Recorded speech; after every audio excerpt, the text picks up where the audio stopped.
we watched a Christmas classic, one that DB has actually not seen, never seen before, but I've seen it many times, and most of you are, I'm sure, very familiar with it.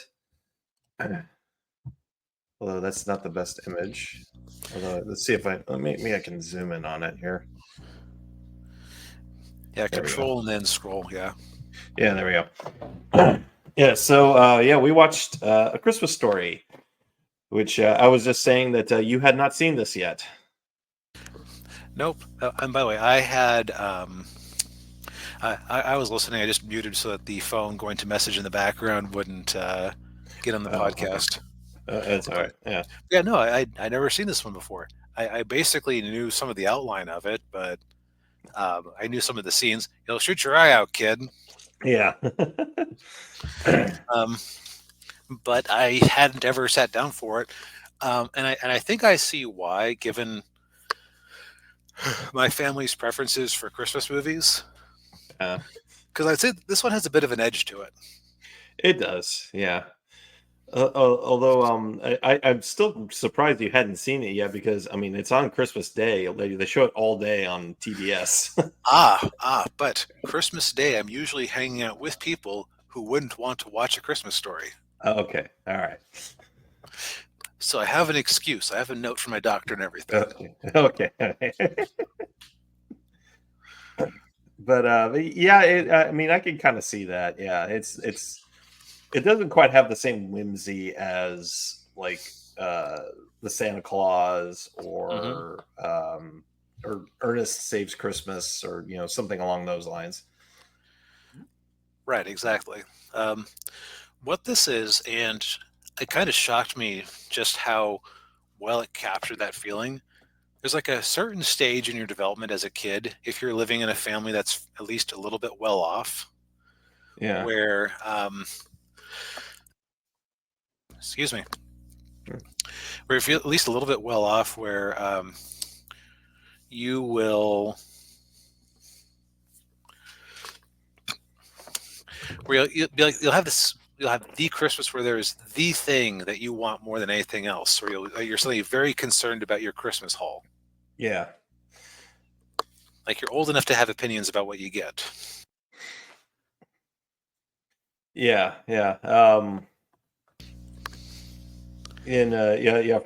For our generation, it would be like, oh, I want a PlayStation or an Xbox or right.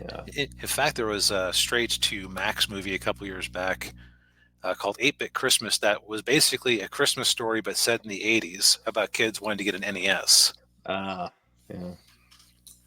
Which actually, having seen this now, it's like, okay, maybe respect that movie is slightly a little bit less. Yeah. But yeah, so the basic overview of the plot is it's set in 1940 in Indiana. We got the Parker family, no relation. And you got the mom and dad, and then Ralphie and Randy.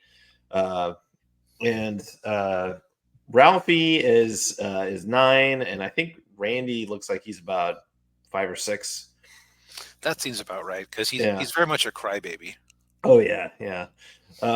And what Ralphie wants for Christmas more than anything is a Red Ryder BB gun. Yep. From the radio show, and he's obsessed with the radio shows.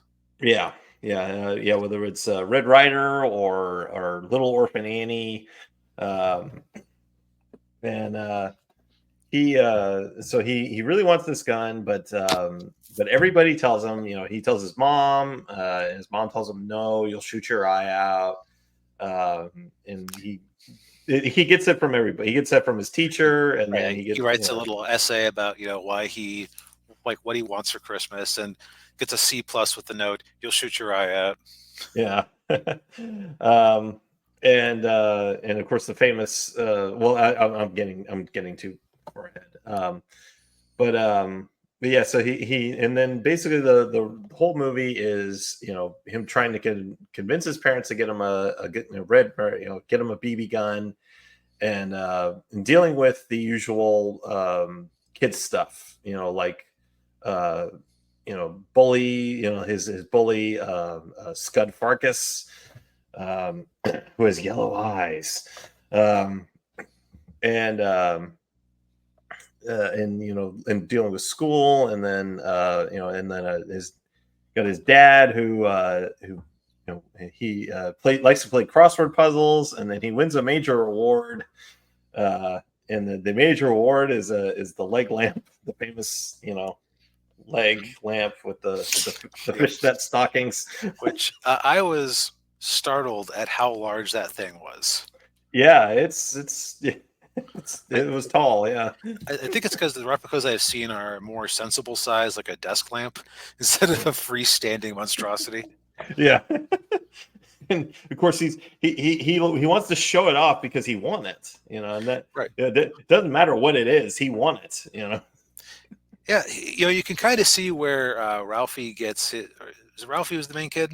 Yeah, Ralphie. Yeah, Yeah, you can see where Ralphie gets his kind of commercialism, because I suppose it is also a kind of almost a Depression era mindset where it's yeah, like, oh, I got a thing that's special.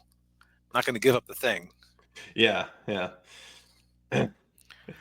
And actually, I hadn't realized that it was set in 1940 because I guess this is more like the tail end of the Depression, but whatever Ralphie's dad was up to, they were doing good, Yeah, they were especially by the standards of the day. yeah, they were classic middle class, family. They well, yeah, they had a car. Yeah, that was Right. They had a car. Now, mind you, like the car had bad tires.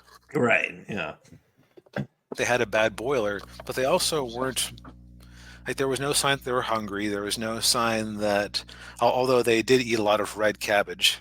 So maybe, yeah, yeah. And of course Randy. The movie is narrated by Gene Shepard, who wrote the original story. which was Uh, uh, which was part of a series that he did about his reminiscences of his childhood that he claims were mostly invented, yeah, probably for the dignity of everyone involved. But yeah, this one was based on a book called "In God We Trust, All Others Pay Cash." yeah. Um, yeah, and of course he says, every family's got that kid that won't eat. My kid brother hadn't eaten voluntarily in 3 years, and he's just Yeah, playing with his food. right. And the The mom mom has is to just coax irritated. them. Yeah, Yeah, yeah. And yeah, what kills me is he's like, there are starving people in China. which 1940, yeah, yeah, especially in some of the northern sections. But Mhm. But I, I was see if I had been trying to place this, I would have assumed it was like late 40s, just because no mention of any war, no mention of any coming problems, no, like everybody seemed comfortable enough, despite it being like the Depression really was not over in 1940. no, it It really had wasn't. bounced Yeah, it back wasn't. some, but Yeah, yeah, it really didn't come to an end until World War II. right, Yeah, oh, I wanted. I think it was 1940 because if I remember the second movie, because I watched the second movie last year. That movie took place in 1973, and they kept mm, talking about the events in this movie being 33 years in the past. So that's right, and Wikipedia says exactly 1940, so okay. Yeah, but yeah, so it's very interesting that that so much of what I would have thought would be a post-depression concern was yeah, just like right there in 1940. yeah, yeah. Well, they probably just didn't probably wanted to avoid it. Just Yep, for the sake of uh, the story. Yeah. right. Um, so like we said, these are based on a series of books by the by this humorist. Um, Mhm. so I've only ever met one person outside of my family who has heard of this guy. Does the name Patrick F. McManus mean anything to you? No, it doesn't. He was a guy who lived in he was either Eastern Washington or Idaho. I forget which. And Mhm. he used to actually teach a writing class at one of the colleges in that area. Um, Okay. and he, well, for many years, wrote humor articles for Field and Stream and other magazines. And So it's very much in the keeping of this. But imagine if Ralphie was a poor backwoods kid living in the Pacific Northwest who spent most of his time out in nature. So instead of being worried about getting a Red Ryder BB gun, he actually had a rifle and was worried about shooting some squirrels or catching some trout for the family to eat. Okay. I just kept feeling that sort of very. It feels very relatable, and Yeah. like the style of the style of the narration is just very homey and fun and Yeah. warm. Yeah. Gene Shepard really had that style to him. There was actually a radio show in Denver. Can't remember can't remember what the show was, but they had a guest on who worked with Gene Shepard, Hmm. and they said he would go into a recording booth with like 3 packs of cigarettes, and he nothing else, no notes, no nothing, and he just start talking and smoking cigarettes. Hmm. Yeah. And he actually has a cameo. Um, the at the department store when Ralphie and Randy are going to see Santa, he's the guy who tells them, the line ends here. It starts back there.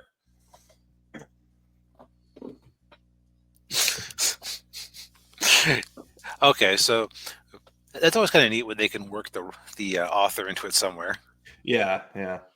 But yeah, that's so like my three favorite scenes in the movie were probably like when Ralphie's friend Flick sticks his tongue to the flagpole. Oh, man, that moment was just like you felt so bad for the kid, and just like Yeah, everybody in that classroom just was like, "Try, not me, officer. I don't know what's going on." yeah. I don't know why he stuck his tongue to the flagpole. I don't know where he is. Yeah. Yeah. Okay, so that's your first favorite scene. What? Yeah. The other one was what was it? It was it's the department store scene with Santa Claus when Yeah, he just gets he's shoved down the slide at the shoved end. down the slide. Yeah, and he's I yeah, say this and what? yeah. he's he's like, how about a nice football? Football. What's a football? And then he comes back and he says, no. I want a BB gun. Just shoot your eye out, kid. Shove. Yes. Ho, ho, ho. uh, and then, well, the other one probably too is when he's after he gets into the fight with Scud Farkas, and then Randy's all upset and he's hiding under the sink. Mhm. He's like, "Daddy's gonna kill Ralphie." I see. What were my favorites? I think my first favorite was, and these aren't necessarily in order, but the first one I think of when I think of my favorites was when they had Ralphie's little brother getting swaddled up for school under so many jackets and sweaters that he couldn't like put his arms down. You can't put my arms Arms down. down. Um, I liked the scene where he said a profanity. Oh, fudge. But I didn't say fudge. Fudge. I said the other word. Yeah, and he they got the soap in his mouth. Yeah, like I always thought that I always preferred palm olive. It had a certain flavor to it. Life Boy, on the other hand. And then I actually don't know. I could pick one, but I enjoyed whenever he would fantasize about what his teacher would do, like in response to like what he wrote, Yeah. or her as the Wicked Witch of the West, or Yeah. Oh, and I remember like every year at Christmas when I watched the movie, I watched it with my parents, and my mom was like, she's like, I had a teacher just like that. She said she used to wear dresses just like that, and she had her hair like that. And I'm like, oh boy.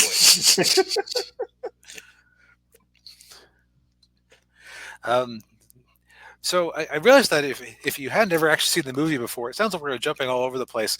That's because this is not really The only thing that makes this movie at all linear is the fact that they're moving forwards in time towards Christmas and seeing Yes. if he Yeah. gets his red gun or Red Rider gun. Yes. Yeah. And well, and one of the things I noticed, it actually took me, it didn't notice it until now. Uh, everybody he tells, that he wants a BB gun. They said, no, no, no, you'll shoot your eye out. But he never tells his dad. Uh, and Hmm. that's it's kind of important because his dad's the one who gives him the gun, the BB gun. Right. It almost seems And like his dad just gives it to him without knowing he wants it. yeah, it seems that way. And my head canon tells me that mom and dad were probably, before going to bed, they were probably talking, and then mom's like, Ralphie Do you, wants a BB gun. Can you believe that? And like, he's going to oh, shoot his eye really? out. He's gonna shoot his host. Yeah, he's gonna shoot his eye out. And dad's like, oh yeah, okay. Yeah. Well, the dad had one similar to it when he was a kid, so he didn't see it as harmful. Right, yeah. Yeah, and so he's like, okay, well, Ralphie wants a BB gun. I'll get him a BB gun. Yep.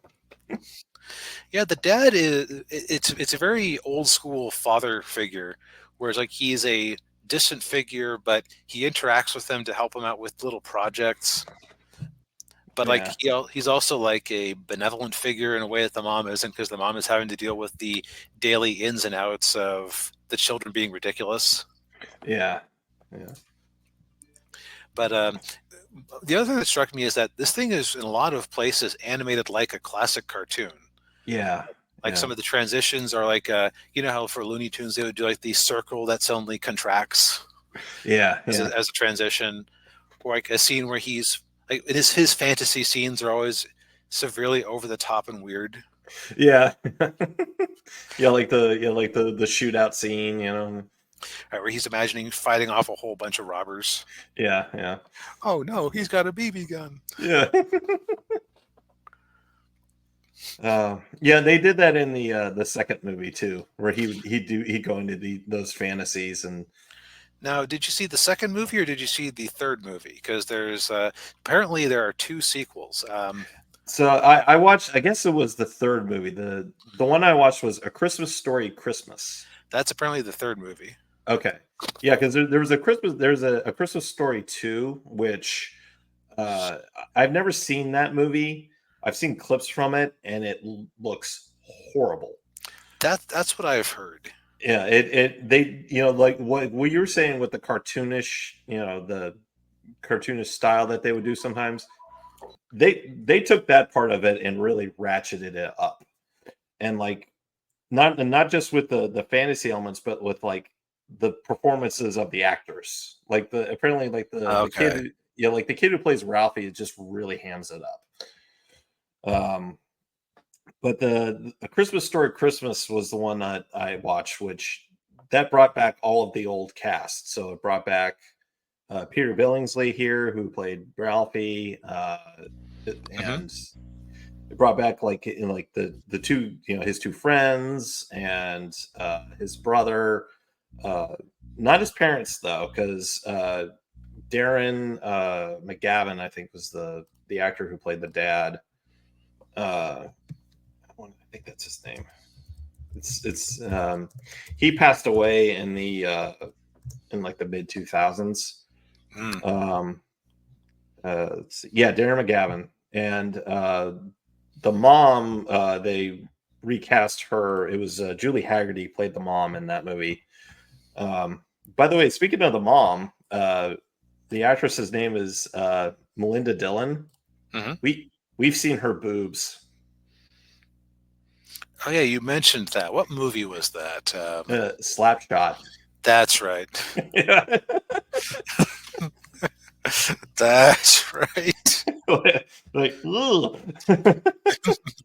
Or because I Mhm. mean, okay, even 10 years later, I remember thinking to myself, she's pretty cute Yeah, yeah, yeah, in sort of a bedraggled, has to spend home all day with the kids kind of way. yeah, yeah. If I was married to a woman who looked like that, I wouldn't complain. Yeah. No, but and so I'm trying to think of this because okay, I'm going to assume that most of the world is unlike me and has seen the movie before, so I'm trying to think of something deep and profound to say. Yeah. Um, I think what surprised me the most, outside of the frequent cartoonish bits and the fact that the story wasn't very linear, is Yeah. that there has never been a proper TV show based on these stories. Yeah, I don't think so. I looked it up. So there have been like some radio stuff. There's been some TV movies on top Yeah. of this one, but there's never been like, and they had a pilot for a show that never was made. Okay. And I'm trying to think of why that wouldn't work, because this is kind of hilarious in my opinion. Yeah. Uh, Yeah. and I could definitely see a sort of a Wonder Years style show like this working. Yeah. Um, Yeah. so I think if I had to theorize, maybe the Christmas one is the best of them. Like maybe the other incidents aren't as interesting. Yeah, that might be the case. Yeah. Um, Also, it being okay, we mentioned that this movie has some edge to it. Um, Mhm. I think being set around Christmas and exploring people's feelings around the holidays might give it Yeah. permission to be a bit more edgy than like if it was just Groundhog's Day. Yeah. Maybe Yeah. people wouldn't be as enthused about it. Yeah, probably. Yeah. Yeah, it's a moment in time. Yeah. And then the other thought that occurred to me is that, well, maybe they were afraid of having to do the Wonder Years, but as a more expensive period piece, Oh, yeah. because pretending to be 1940 is more expensive in the 90s or the 2000s than pretending to be 1960. Yeah. Yeah, that's true. He'd have to find all the cars from that era and Yep, yeah, and the clothing. Yeah. only gets harder every year. Oh, Yeah. I was impressed enough that they managed to make the mall look convincing, or that the whatever department store look convincing. Yeah, yeah. That was yeah, pretty yeah, that was pretty cool. Yeah. I mean, I'm going to be mean and guess that they probably just found a space somewhere in the Midwest that was like a dilapidated industrial town that hadn't gotten facelift for a while because of the shrinking tax base. Yeah, probably. Yeah. I know the exterior of the house is in Cleveland. Or Okay, not Cleveland. Was it? It might be Cleveland. I can't remember, but yeah, it's somewhere in Ohio, I think. so Maybe you're saying Cincinnati. that it's not a real, the authentic Indiana experience? No, it isn't. Yeah, I know. I Zero out know. of 10. Yeah. Although it does remind me that movie I was talking about, the 8-Bit Christmas, that felt so much like this one. Yeah. I think that was also somewhere in the Midwest. Oh, probably. Yeah.